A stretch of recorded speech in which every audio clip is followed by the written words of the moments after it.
1400 سال پہلے قرآن کی یہ آیت نازل ہوئی،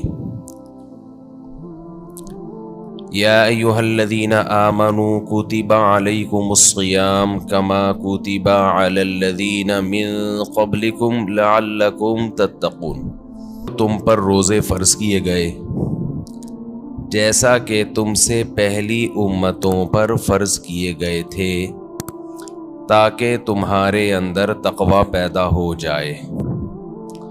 اس کے بعد جہاں جہاں مسلمان دنیا میں جاتے گئے، نمازوں کے ساتھ ساتھ رمضان کے روزے بھی اپنے ساتھ لیتے گئے۔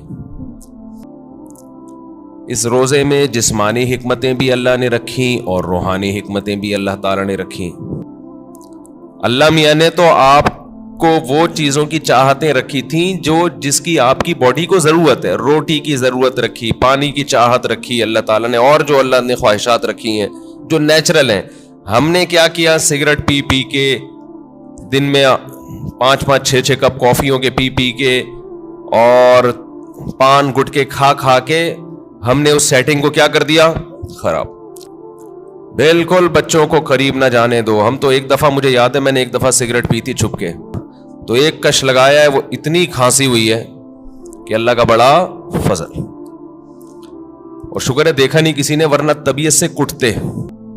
تو جو سگریٹ ہے اور یہ سب چیزیں تو انسان خود عادی بنا لیتا ہے نا۔ تو یہ میرا آج کا ٹاپک نہیں ہے، یہ تو اپنے ہاتھوں اپنے آپ کو آپ جہنم کی آگ میں ڈال رہے ہو، ایک عذاب میں ڈال دیا آپ نے اپنے آپ کو۔ تو یہ جو ہماری باڈی کی نیڈ ہے نا، کھانا پینا اور یہ جو خواہشات ہیں، جو یہ ان کا برداشت کرنا یہ بہت مشکل ہے، اور رمضان میں اللہ انہی 3 چیزوں پہ پابندی لگا دیتے ہیں۔ تو رمضان کا مقصد لوگوں کی صحتوں کو نقصان پہنچانا نہیں ہے، لوگوں میں خواہشات پہ کنٹرول کرنے کا جذبہ پیدا کرنا ہے۔ تو اللہ میاں نے ہم سے نا یہ قربانی دلوائی ہے رمضان میں کہ تھوڑا منہ کو کیا کرو؟ کنٹرول۔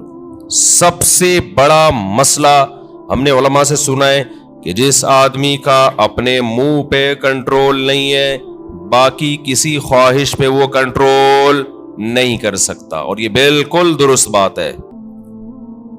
اچھا، جو غیر مسلم لوگ ہیں ان کے ہیں کہ انسان کی ہر خواہش پوری ہو،